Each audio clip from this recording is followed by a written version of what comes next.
Hello, and welcome to a special edition of whatever this is, whatever this is that I do.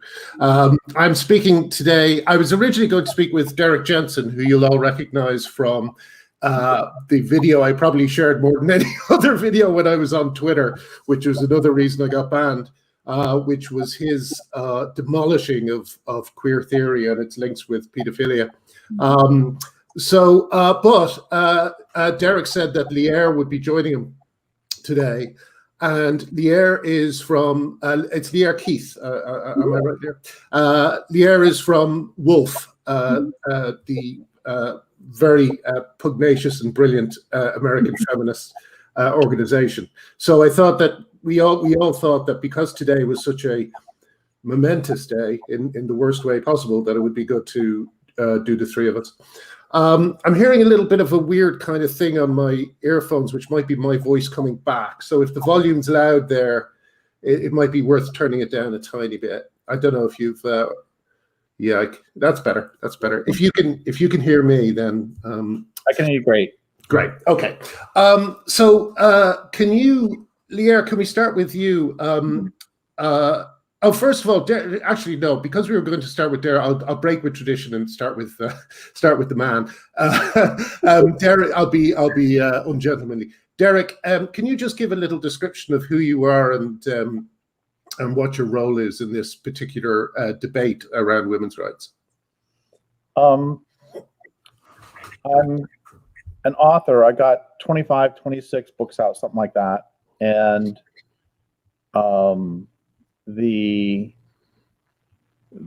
I didn't really choose this particular fight. It came to me, and we can talk about the do you want me to tell you the quick origin story or skip it?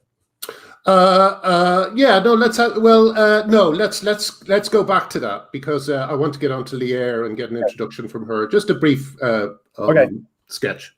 So then I got introduced to this issue maybe 10 years ago, and it very quickly started receiving boatloads of death threats, and my female comrades started receiving boatloads of death and rape threats. And I very quickly didn't understand how those inevitable death and rape threats were not part of the public conversation more than they were.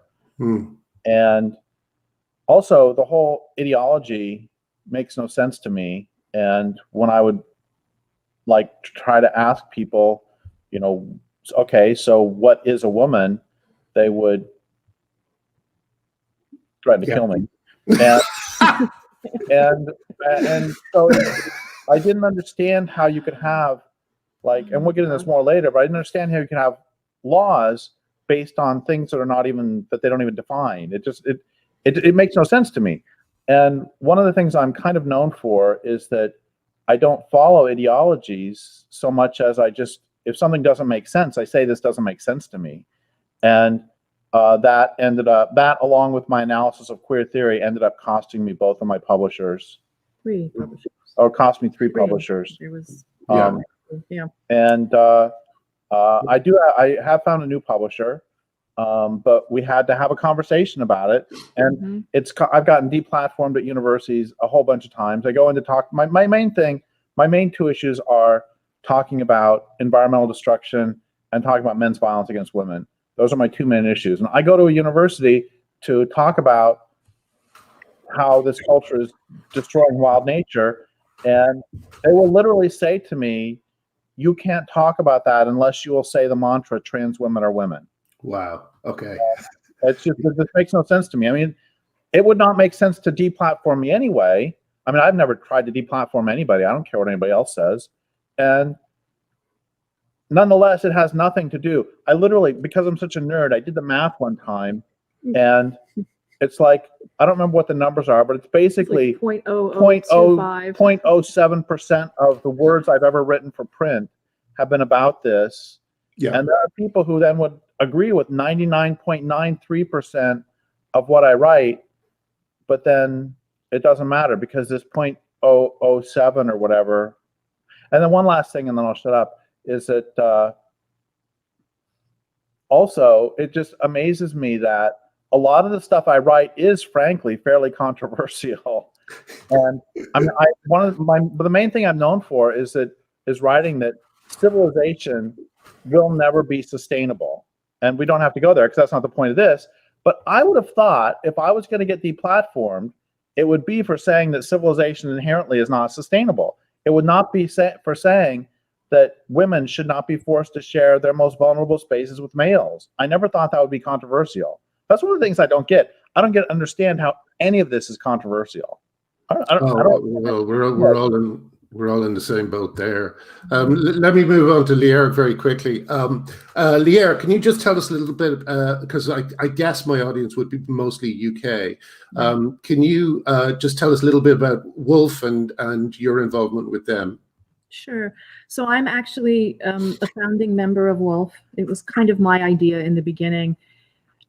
We, in the United States, the whole trans issue, you know, like everywhere else, it sort of snowballed. I mean, I have really been fighting this since the early 80s, but back then nobody else really noticed it. There was just a tiny handful of us who saw how bad this was going to be, though we had no idea.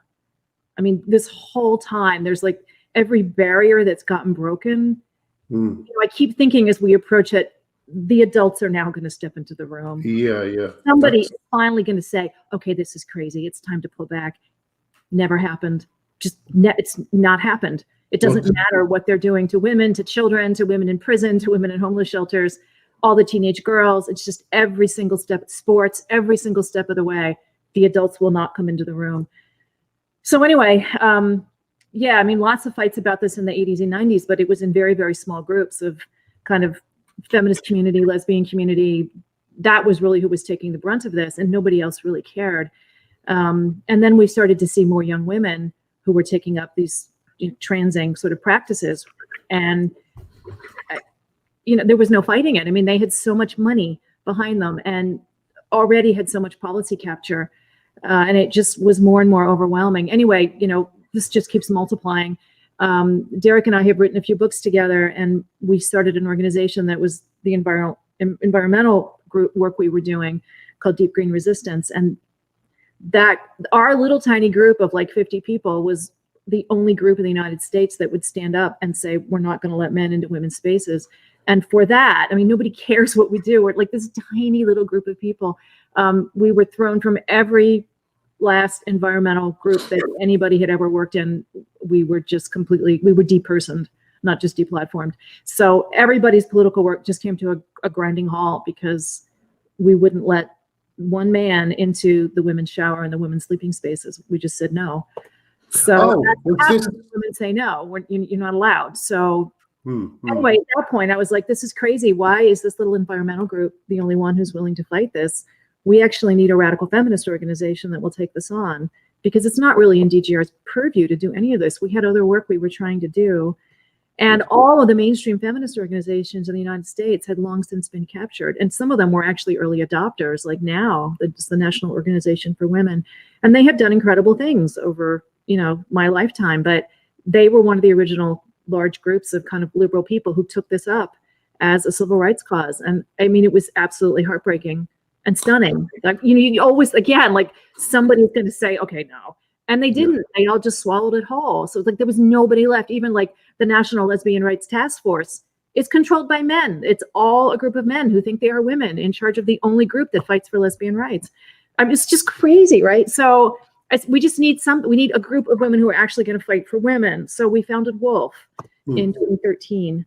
And we're pretty much there are now some other smaller groups who are also doing good stuff here that are, you know, that are newer, but we've actually filed lawsuits. So we filed amicus briefs, which are friend of the court briefs, against some of these various cases. So everybody knew this was coming yesterday. I don't think there's anyone who's surprised, but it is absolutely devastating to wake up this morning and know that it's done. Well, you know, a part of me was hoping that they were just, you know, giving the children a pat on the head and trying to keep them quiet until they won the election. But my God, they've really gone for it. And like let's. I want to come back to Derrick's. Actually, before we move on, I just want to come to Derrick's origin story, because I presume his origin story is what you're referring to when you said, yeah. Could you tell us your side of it, Derrick? Because I remember you were quite blindsided by it.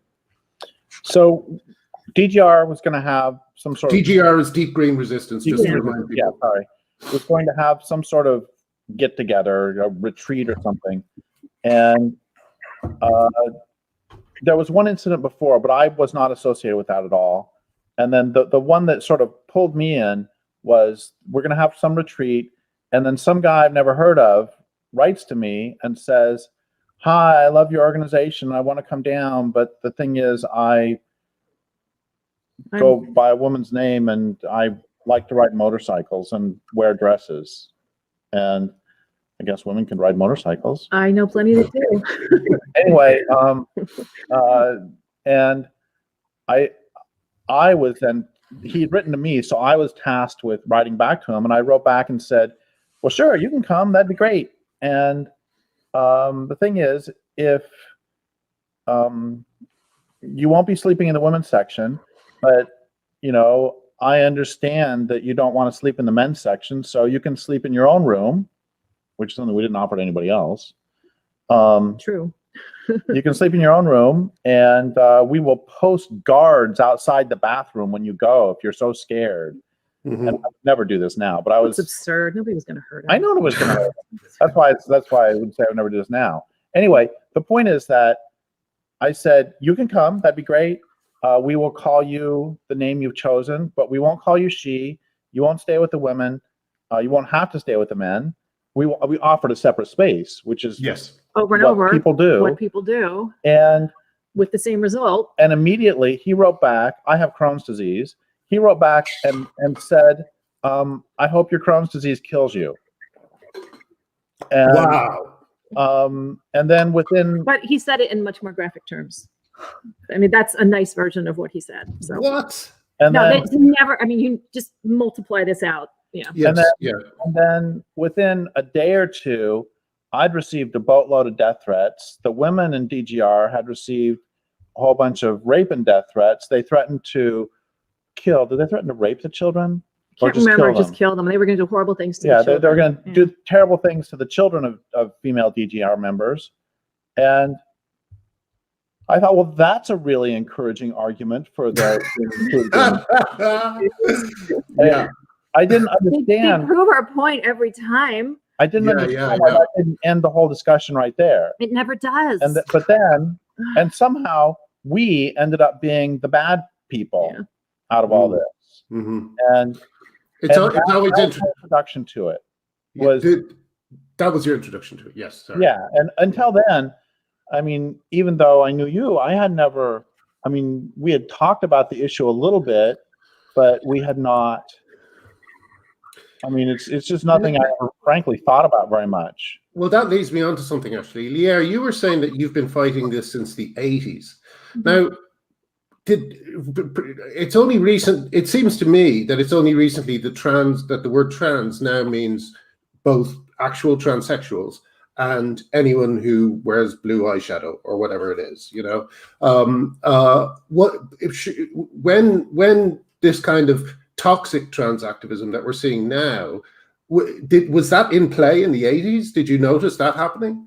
Yes, I would say yes. That really? My experience, I would say 1982, 1983 was kind of when I got old enough to really enter this whole world. What form would it take? So you would go to a women's dance or a lesbian bar or some kind of gathering that was for feminists, and there would be that one guy who would turn up.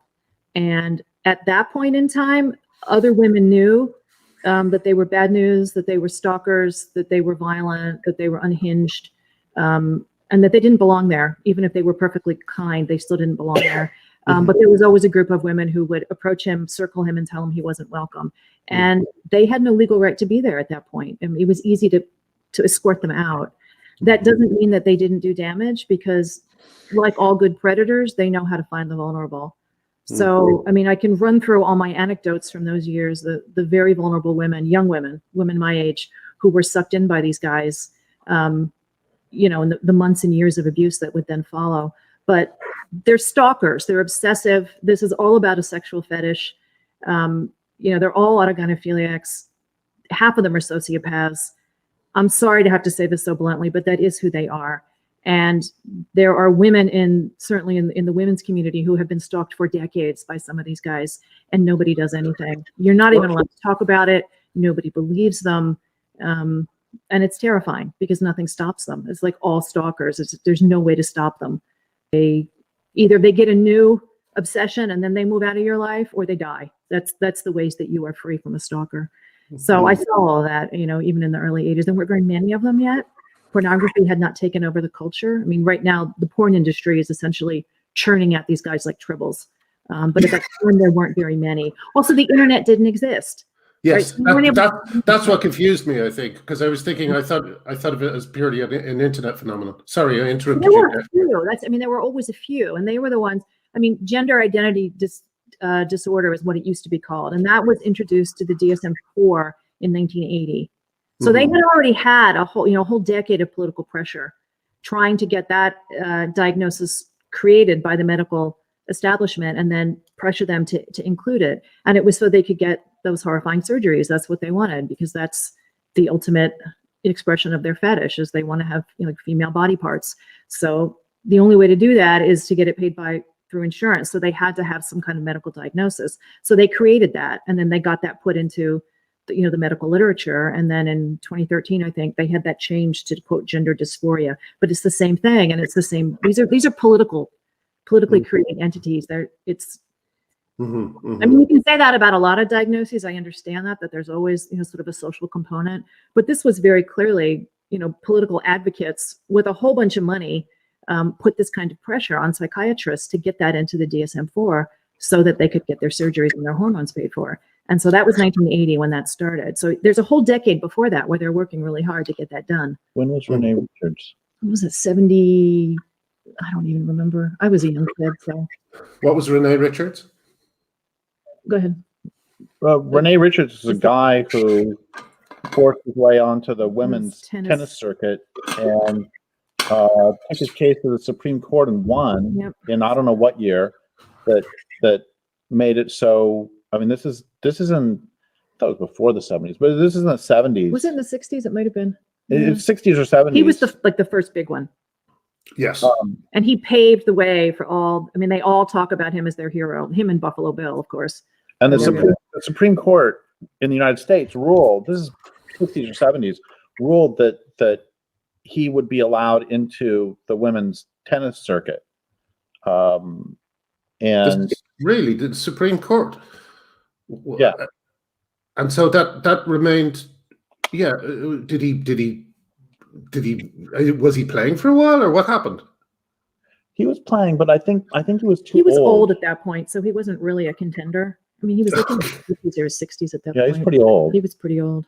Okay. 60s. Yeah. So, but why didn't that open the door to more male-bodied people playing sports? Well, it did. It's just it took time for them to capture the culture.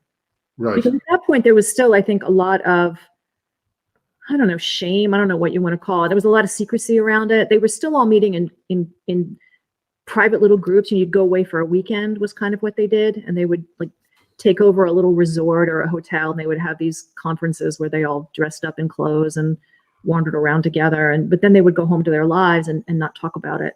And the internet broke all that down, where now you can find them in 3 seconds. Before, I mean, it was like anything good and bad that was kind of under the surface. You had to know somebody who knew somebody to get into any of this. You have to remember, I mean, you're old enough, you probably remember some of this, but it was a different world. I wasn't really aware of how insane the positions had become until, I guess, just after I wrote an episode of the IT Crowd about a trans relationship, which wasn't really. It was just a silly joke about a man being still, still kind of conditioned as a man while he was, being a woman. But anyway, the response to that was so ferocious that I kind of suddenly got interested. I kind of thought, well, this is a different kind of pushback than anything I've ever got. It's so crazy. And as I was listening to the arguments, I started to realize when they were saying trans women are women, I realized they mean this literally. Yeah, they do. Okay, so what is a woman? And then you get a circle is a thing we call the circle. Yeah. Oh, yeah, that works. Yeah. It's like a woman is anyone who feels like a woman. That's not a definition. So this is something that really burns my grits, is that if you ask them to define woman, and this will happen with people who are supposedly educated too, is they will then do the circular definition, somebody who identifies as a woman. And one of the reasons this really bothers me is because I don't know what this would be counted in the UK, but in the United States, it's called 5th grade or 4th grade. And you have this when you're 9 or 10, where you learn how a definition works. There are 2 conditions to a definition. A definition must be verifiable / falsifiable.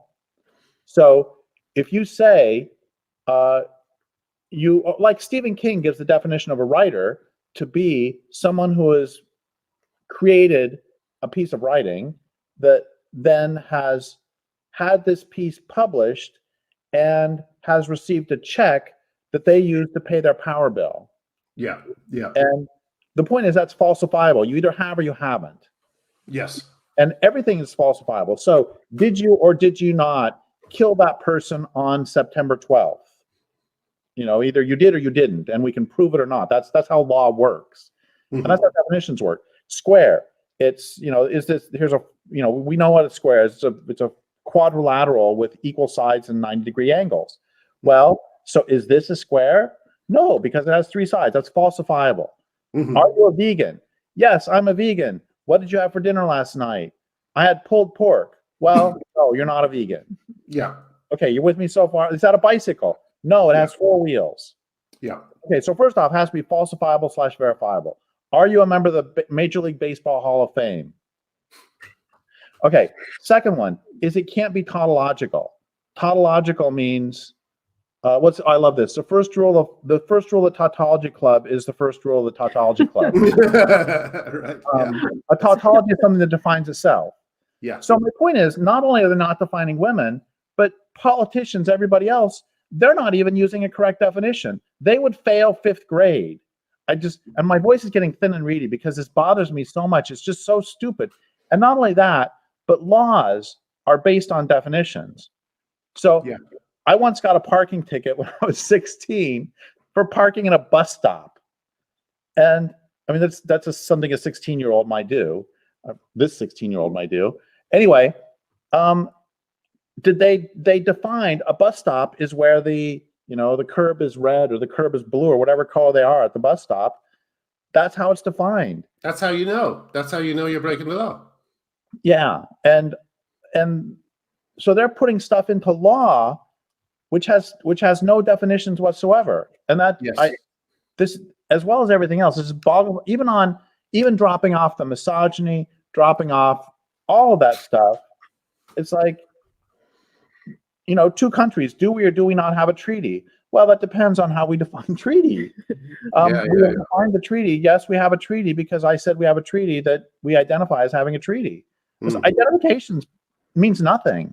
Well, and that is what the laws say. I mean, I've read them, like the state of New Jersey. It's a gender-related identity is a gender identity. Like, you haven't defined a single thing here. We have a circle as a thing that's a circle. Like, what? I've never heard.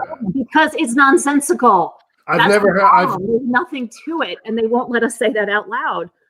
It's as good as it gets. I've never heard the same definition of gender twice. I've never heard a stable definition of the word gender. Never. Now, listen. That's a good moment to move on to what happened today. Can you tell us what Biden got up to today? So he did the thing he promised. Well, we all knew this was coming. In the United States, we have the president has the power to put out these things called executive orders. Yes. And they are legal. It's not specifically in the Constitution, but the Supreme Court has ruled a long time ago that they are allowed to do this. This is one of the powers that's sort of implied in the Constitution. And they can be very controversial because they're not laws.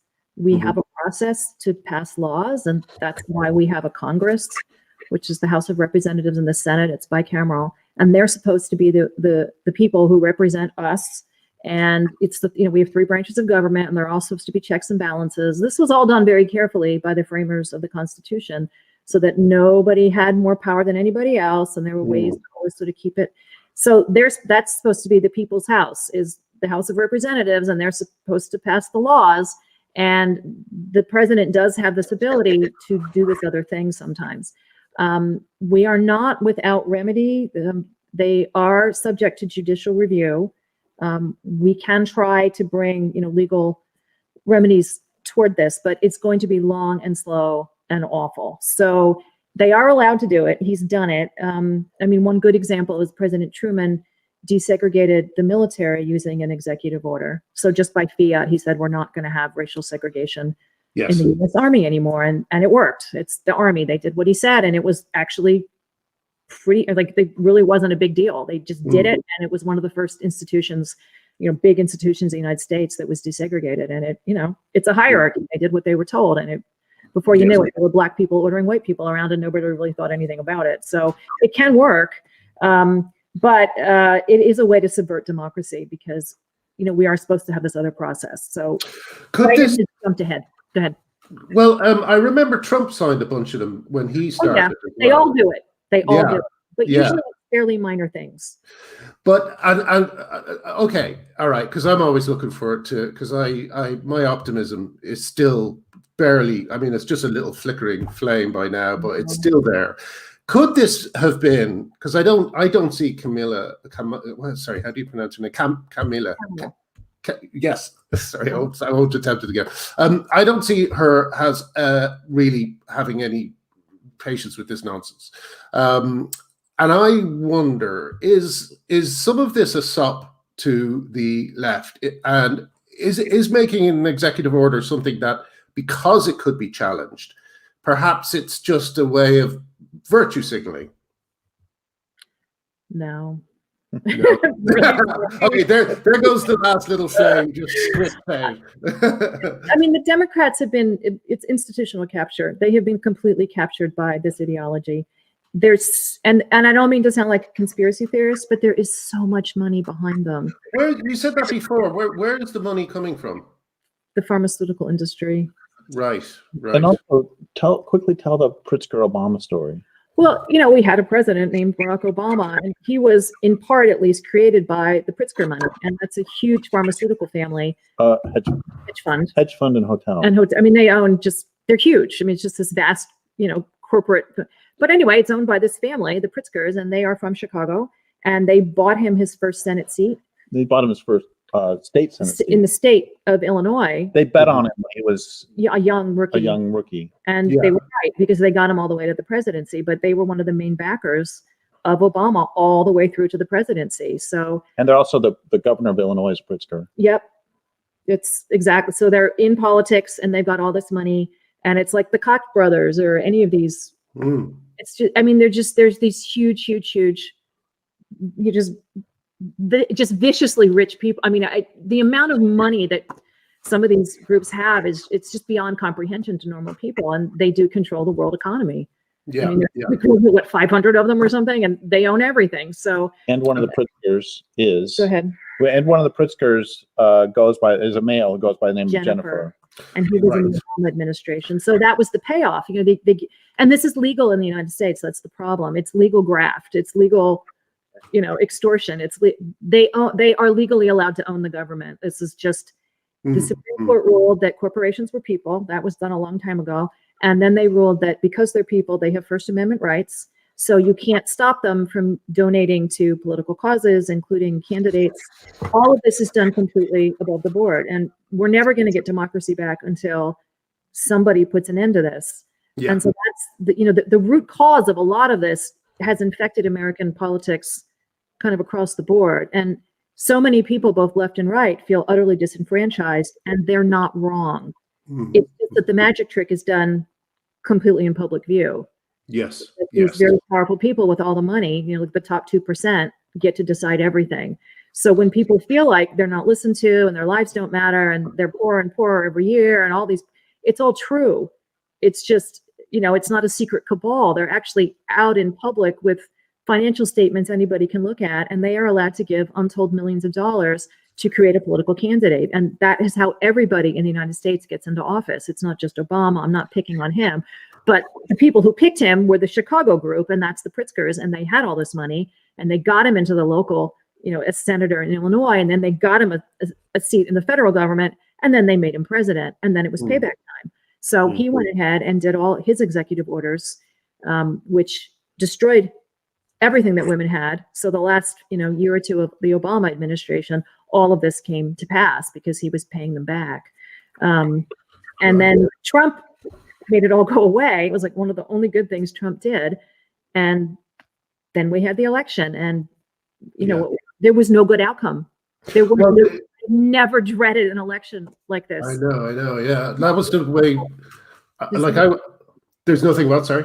There was nothing to hope for. Yeah. No matter where it was, like there was going to be hell no matter what happened. So here we are. So on his first day, 5 hours president, he destroyed the legal concept of women as a discrete political class. We no longer exist. It's over. It's done. So he signed an executive order. It's based on, we had a Supreme Court ruling last year. It was called the Bostock decision, which ruled, there was 3 decisions that they combined into one. And the one was good. It said that gays and lesbians can't be discriminated against in the workplace. And that's fine. Nobody has a problem with that. But they also ruled essentially that if a man says he's a woman, that's called gender identity, and he is allowed to do whatever he wants. He is to be treated as a woman for legal purposes. And so that's it. So, but using the Bostock decision, Biden has now signed this thing, this executive order that basically replaces the word sex with sexual orientation and gender identity. Yeah. Okay, let me see if there's a tiny flicker of optimism left in one of the things that I did quite like today was, I could be wrong, but I think the last 4 years, America has been understandably quite traumatized and distracted by the absolute insanity that's been coming out of the White House on a 24-hour basis. It's been exhaustingly insane, to such an extent that I gave up following it. I just stopped being interested in Trump about 2-3 years ago, and I started off when Trump won. I actually had to go on anti-anxiety medication because it so distressed me. I found it so, it's the kind of anti-intellectualism that you were talking about, Derrick, that we were seeing now come from the left. But I thought that this was the ultimate expression of it. I didn't realize that the left could beat them or could go toe to toe with Trump on anti-intellectualism and anti-science. Where was I going? This was it. And I, just as Trump was, starting to lose, I became aware of Karen Davis, who's a woman of color, Karen, who does her YouTube's You're Kidding Right. And I just thought, oh, that's great. A new voice.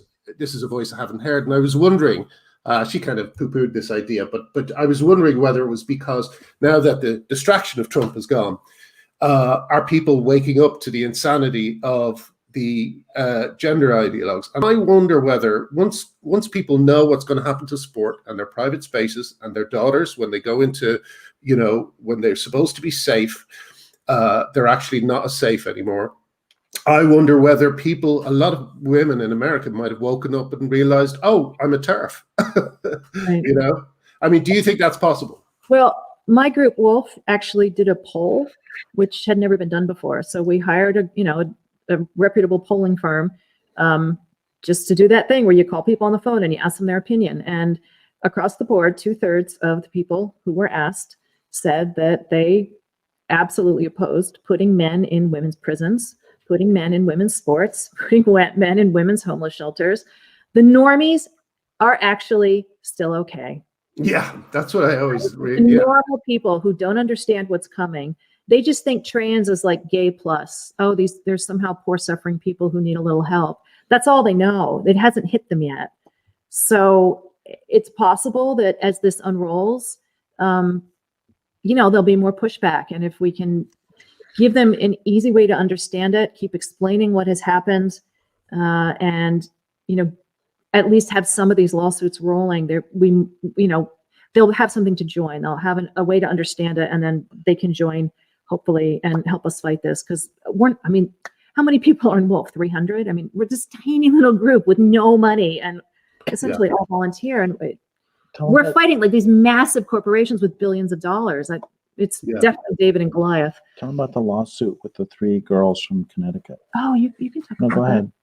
Well, there's been a number of lawsuits in the United States, and the one was in the state of Connecticut. Is this not still ongoing? Oh, I don't even remember the status of that one to tell you. There's been so much. Do you remember? I don't know the status. God. Anyway, so there were the 3. I should know this. Three girls. 3 girls from track Connecticut girls. Ran track, and they got creamed by 2 boys. Yes, I remember. I remember the video. They were nearly lapping them. Oh, there's no point in even running. It's yeah. And so those 3 girls, one of whom I just have to say is the daughter of a former major league pitcher, which I think helps. It does, yeah. Anyway, they sued, and I have no idea where that case stands. So there's a few of these little cases that are kind of floating around still. So any one of them could pop out the other end and be okay. But this is a major effort. And the other problem, of course, in the United States is that almost entirely the people who are fighting this are right wing. It's conservatives. Yes.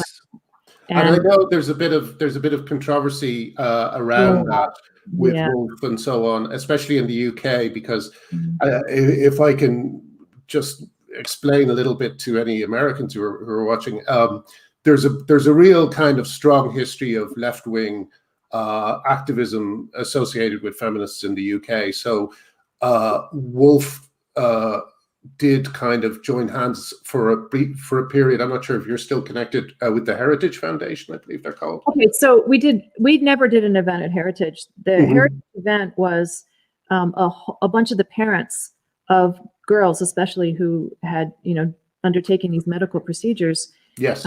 This had been going on for years, and they couldn't get any help from anyone. And just to hear the parents' stories was just so heartbreaking, because that's what Posey said to me. They went to the schools, and they went to the doctor, and they went to the therapists, and they tried to talk to their state legislatures, and the doors in their faces. And meanwhile, their girl children are taking dangerous drugs and approaching being of legal age to seriously mutilate their bodies, and nobody would help. And the only people who would listen, these were all left-leaning people. They were lifelong contributors to the ACLU and Planned Parenthood. And the only people who would listen was this group at Heritage. So Heritage did put on that event. And there were 2 Wolf members who, Kara Dansky was the president of Wolf at that point, and she, presented our view of this, a feminist view of what is this gender identity stuff. And then another, Jennifer Chavez, read the testimonies. The parents themselves were not allowed to be in that room because they have to stay anonymous. If any of the social workers find out, they would have their children taken away from them. And I want everybody to understand the chilling nature of this. You cannot defend your children from this predatory ideology and permanent physical harm without threat of your children being taken away from you. That's how bad it is. So they sat in a separate room and listened. They couldn't be in the same room. So somebody had to read their testimony. So we did that. And that's the only connection we have had. And for that's what Posey raked over the coals as if we're, the new Nazi party, Yeah, I think it's perhaps a sensitivity over here. I don't know. That's kind of just born out of, the accusation. They've been quite successful in painting it's crazy, especially in the UK, because you're talking about absolute heroes of left-wing activism like Linda Bellos and Helen Steele. And they've been managing to kind of do this. And Posey Parker said the same thing to me. She said that when she met the parents, she didn't know the Heritage connection. She didn't know anything about Heritage, I think. And she just responded to these women who were so happy that someone was finally listening to them as they were trying to protect their children from mutilating their bodies. You know, it was an extraordinary meeting. I mean, I was there, and I got to tell you, when Posey walked into the room, it was like Joan of Arc had entered. I mean, mothers just started crying, and they said to her, they were like, "Why do you do this? It's not affecting you. Your children aren't caught up in this. Like, why are you doing this for us? You're the only person who's ever listened." And I mean, it was just so extraordinary. Like, they love her. They love her. Finally, somebody gave them a voice. And everyone who has ever criticized us, it's like, they don't understand. Like, if it was your child this was happening to, like, do you have no feeling for what these mothers are going through? This is permanent damage to these girls, or the boys too. I mean, Jazz Jennings, they removed his genitals. He was 17 years old. Yeah. Just my head explodes every time I think about that poor kid. Yeah.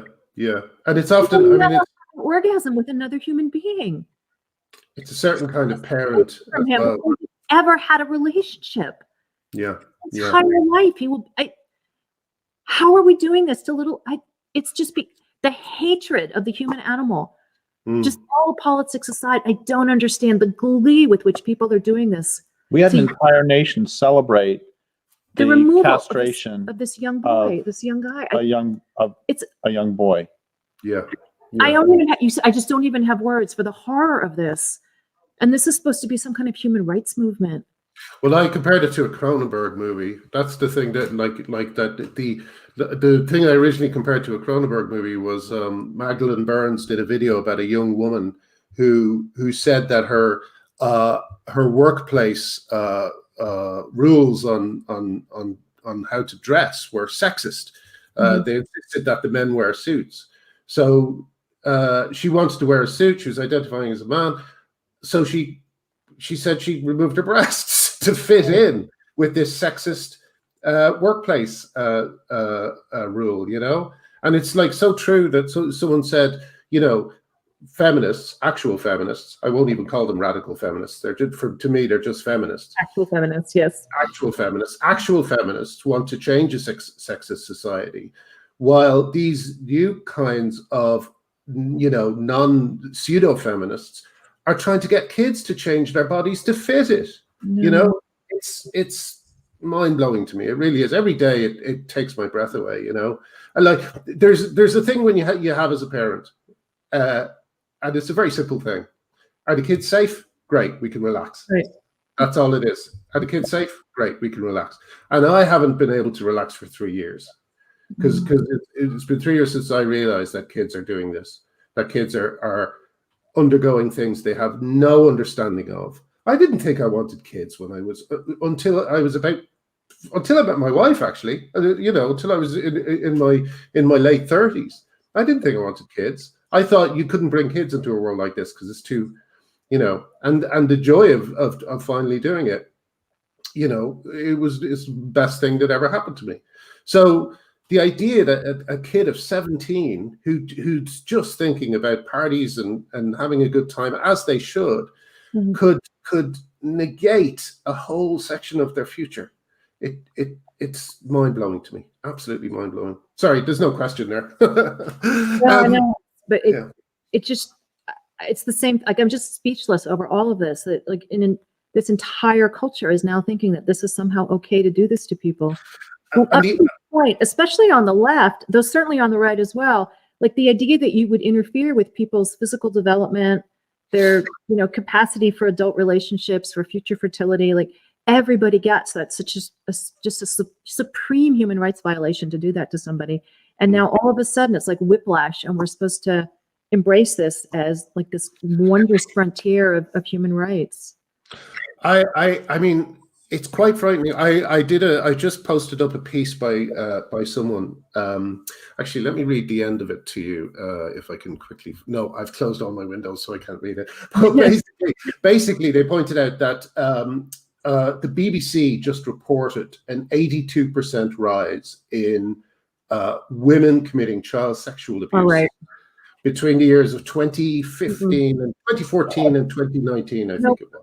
Nope. Nope. Absolutely no. Absolutely We not. know what's going on. We That's know not what's going on. We know what's going on. But the thing I find most frightening about it, right, is that the police are recording these criminals. So first of all, you've got the kind of criminal class who have decided that this is a great way to get one over on authorities by calling themselves trans. Okay, and then you have a second level of the police putting them down as female offenders. And then you have a third level of the BBC reporting this, right. as if there's nothing to talk about in terms of them recording gender identity, recording these men as women. It's outrageous. This is every level of society is engaged in an act of deception. Yep. And it's so frightening, because those ordinary people you were talking about, those people who have kids and so on, who are they going to turn to? Who are they going to turn to fight this stuff, to fight for their kids, Well, I hate to say this because I can't stand them, but they'll turn to the conservatives. Yeah, because the conservatives are waiting. They at least have some analysis. So I want to, and they've got stables of lawyers, at least over here, of some of the conservative. I mean, they're huge groups, and they've got 50 lawyers ready to go. And I mean, I think so I can tell you where they're going to end up, and it's not what I want. I'd much rather they come to our side and understand that this is, a supreme form of patriarchy, but we don't have much besides righteousness and truth on our side. We don't have the money. I mean, we're going to do our best, trust me, but I know who they're going to find first. It's not us. Yeah. They're going to, I can't believe the conservatives haven't made more hay with this already. I mean, it's crazy that they're not, I guess they just kind of, I don't know, I guess they were distracted as well. But as soon as the right realizes that this is an open goal, they're going to be kicking balls into it all day. And the people who will suffer will be gay people, will be trans people, actual trans people, not fetishists and grifters and sports cheats. The people with dysphoria, they are who will suffer. It's really appalling how this is being allowed to happen. Anyway, sorry, I keep making statements and not asking questions. It's terrible. So in the short term, we're coming up on 50 minutes, so I better round it up soon. But in the short term, Lierre, what does Wolf plan to do to fight back against some of these recent developments? I mean, presumably you knew that was coming. So well, we have right away. There's a petition you can sign, and we're begging everybody to write to the president, the vice president. We're going to try to flood them with as many letters and phone calls as we can. And then we're scrambling to try to see what legal, what are the legal options here to try to get this before some kind of a judicial review or a court, because this can't stand. Always the problem is you need a plaintiff. So we need, at least one person to come forward and say, okay, I have been harmed by this in this way. So there's already, we've got all kinds of, there's women in prison in Washington State, in Texas, in Illinois, who have already been raped by men who say they're women, who were put in their prison cells. When there's all those cases that are kind of winding through, and there's some sports cases as well that are happening right now. But we need a plaintiff on this. That since Biden has done this, now this. So there's going to have to be victims. This is always the problem. Yeah. You have to wait for a victim, and it's horrible. Because we know what's going to happen to women now and girls. Yeah. And there's not a human rights group on the planet that doesn't understand the necessity for girls' education, that they need safe private toileting facilities, and we know why. So it's coming down the pike at all these teenage girls, and we have to wait for one of them to be victimized and willing to come forward. So it's horrible. It is. It's horrible. Yeah. The Wolf Media Guide too. I think that's really important. Oh yeah. Well, we did last month. We put out a media guide. So I don't know how it is in your country, but here the Associated Press has these standardized, they're guides to what language to use for different issues. So there's we have IPSO. There's one for suicide. There's one for how to report on different issues. So we put out one that was for how to talk about sex and this sort of gender issue, because right now, of course, the the trans have won. They have their own style guide and everybody uses it. So we've tried to push back by having, in plain language, this is what this means. And instead of saying this, say this. Like, give an example. Instead of saying blah, blah, say. Well, instead of saying like transgender, whatever, you would say, just call them men because that's what they are. So there was, I just read last night that there was some woman arrested for an 18-year-old woman was arrested for having child porn in Scotland. Right. And also fantasies of murdering babies. So you would, instead of saying a woman, you would say, the style guide would say a 17-year-old boy or man or whatever he is. Right. It's extraordinary that, sorry, again, I'm going to make a statement. It's extraordinary that the press are playing along with this. Do they not realize, I'm very surprised that ordinary journalists aren't standing up and saying, this is insane, we're misleading people. Complete institutional capture. The thing is, if you go behind the scenes, and I've heard this from a few different sources, like there actually are journalists who hate this, but they know they'll lose their jobs. Sure. It's the same everywhere. Like they can't put their heads above the parapet. I think if one does, maybe more will follow, but. Yeah. But we've seen, Graham, we have seen what happens to people who speak out on this issue. Yeah. Well, they're like me. They're all on Substack. Some of them are making more money on Substack. Oh, Substack is the only thing is, I think that the market will become saturated after a while. If every cancelled writer has a Substack, then there's going to be too many emails. And this is not unique to this issue. We saw this in the build up to the Iraq invasion, that all the journalists fell in line. And in 1990 or so, I interviewed Richard Manning, who formerly was a journalist, an environmental journalist, who got fired because he refused to go along with the line that cutting down forests improves the health of the forest. And that was the standard line, through the 80s and 90s, that there are, it's not just this issue. There was one time a really good series of articles came out about deforestation in the Spokane paper where I live. And I was talking to one of the journalists about this, and he said, yeah, we were able to get by with it this time. But I got to tell you, if it would have been about car lots, we would have all gotten fired because car lots do the main advertising for newspapers. Right. Yeah.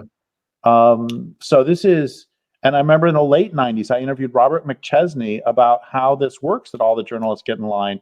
And he said, it's not like the Soviet Union, or our ideas of the Soviet Union, where somebody walks in with a gun. Instead, if you don't toe the journalistic line, you find yourself no longer working on interesting articles, but instead doing the garage sale. Yes. Yeah. And that's how, it still surprises me, but you and I, all three of us, are examples of the reward system that disrewards people for telling the truth and rewards people for going along with the crap, just in terms of our lives. And then there was one more thing I was going to say, but if you have something to say, go ahead. I don't remember now. I was just going to point out that I met a Guardian journalist who worked on the property beat, and they lost all work from the Guardian because they signed a letter calling, I think it might have been our letter actually, where we were calling for a less toxic conversation for Stonewall to agree to this is the UK charity. By all means, a journalist who signed property calling for a less toxic discussion should be fired. Oh, yeah. Not fired. It should be shunned. No, not shunned. It should be burned in a die fire. Of disease. Yeah. But when you think of this, a journalist who covers property, nothing to do with any of these issues, would never write a word about it, and lost their income because of this. Absolutely outrageous. And this is a supposedly progressive newspaper. I know what I was going to say is there was a journalist said to me that he used to do some articles critical of this, and although this journalist is a muckraker, he said that he was no longer going to write them because the trans had threatened to kill his children. Yeah.